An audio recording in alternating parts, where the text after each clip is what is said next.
Hi, my name's Anisa. I'm a DPhil student at the University of Oxford, and I am obsessed with something called N-of-1 methodology.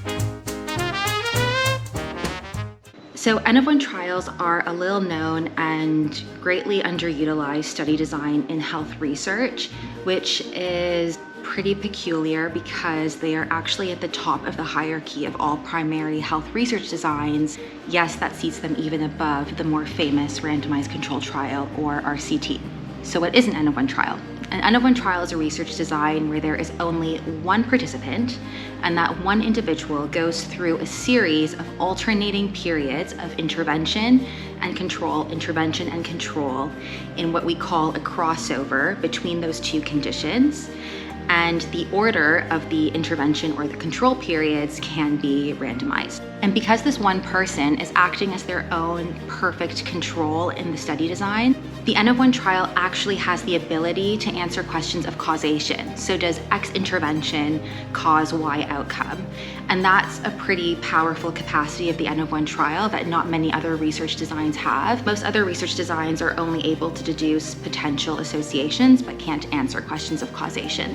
So I started out in my DPhil wanting to actually run N-of-1 trials and apply it to the self-experimentation that I think we all do just by nature of living. In trying to actually implement the methodology and going through the literature, I realized that the literature base on N-of-1 trials is really messy, for lack of a better word. And by messy, I mean there is a lack of consensus, even among experts, as to what constitutes an N-of-1 trial, so what the definition of an N-of-1 trial even is. There are several papers that are published as N-of-1 trials, and they're not even remotely using what would be generally accepted as the methodology.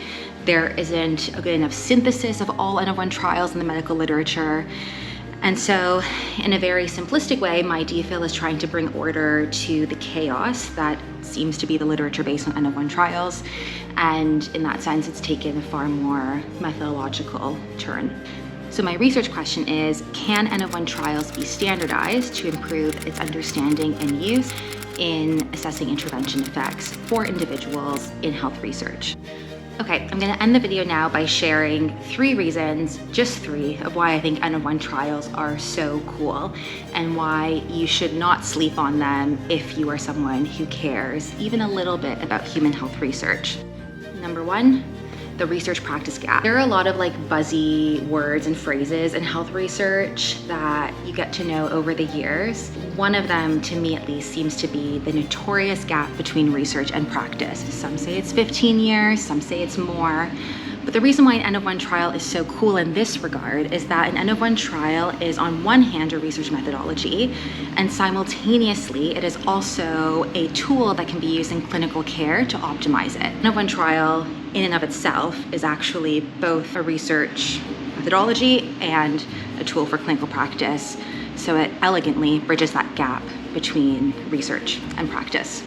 Number 2, health equity. Applying research to practice is a process, and in sophisticated evidence-based systems, the way we do that is through clinical and public health guidelines that pre-process and synthesize the best available evidence. Either it's already readily available or it's commissioned by the guideline authority, is a systematic review of RCTs that perhaps have been meta-analyzed. Problem with that is that RCTs tend to exclude some pretty key populations. Number 1, geriatric populations, so people who are elderly, pediatric populations, so children, people who are taking more than one medication, so people on polypharmacy, people with rare conditions, and people who are living with more than one condition, so co or multimorbidity. And that last one I find to be quite untenable because that's like a third of the global population. An N-of-1 trial is really cool because you can have that robustness and rigor of an RCT, if not actually a more powerful design, and you can do it in anyone.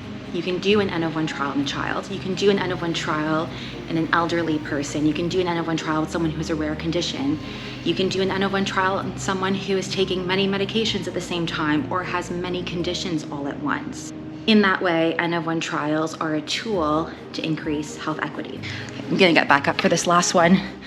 Number 3 is citizen science. So the rhetoric in health research is that our research would be better if we involved lay members of the public in something we call public involvement in research or citizen science. By better, typically what is meant is that the quality of the research will be improved, its reach will be improved, its impact, that by involving people for which the research will one day be applied into the actual generation of that research, we will produce better results. Now, citizen science or public involvement in research is a continuum, and on one end of the continuum, which is very light touch public involvement or citizen science, is contributory research, which means having a member of the public contribute to the research in a small way that often feels checkboxy and feels tokenistic. It's like having a member of the public comment on a recruitment poster, for instance. It's wonderful, it's necessary, but it can also be quite frustrating even for citizen scientists or members of the public who the qualitative research has shown are a bit frustrated by that because they're not really clear on what their role is, and they don't really feel like they're contributing to the generation of scientific knowledge when they're just giving a thumbs up on a recruitment poster. On the far end of the citizen science or public involvement spectrum or continuum is completely citizen-led science that has light touch from researchers. And N-of-1 trials could be the most sophisticated form of citizen science because you can have members of the public completely lead their own N-of-1 trials, answering research questions that are pertinent to them and their lives, and sharing results that may be applicable to others and may generate knowledge that could be useful for other lines of inquiry. Okay, so on that note, if you would like to check out some of my more bloggy style posts on the methodology and some updates about my DPhil, and what else will I post on there? Maybe some of my own self-experimentation and N-of-1 trials that I'm doing in myself, then you can check out my Substack. And yeah, thank you so much for watching. Bye.